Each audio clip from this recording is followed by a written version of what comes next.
मुंबईमधील बेस्ट पतपेढीची निवडणूक नुकतीच पार पडली आणि या निवडणुकीमध्ये अनेक महत्त्वाच्या विरोधी गटांमधील संघर्ष आणि सामर्थ्यांची चाचणी झाली.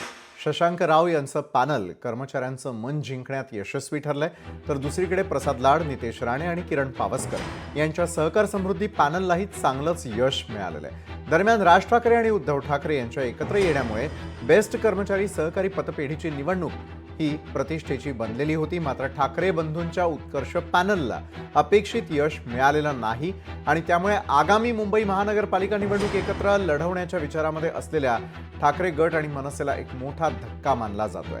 तर बेस्ट पतपेढीच्या एकूण 21 जागांसाठी झालेल्या निवडणुकीचा निकाल पुन्हा एकदा पाहूयात.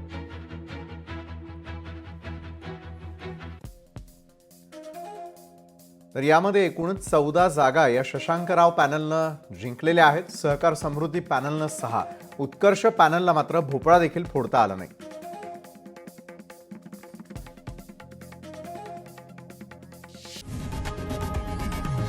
लोकशाही मराठी ऐका, पहा, जागरूक रहा.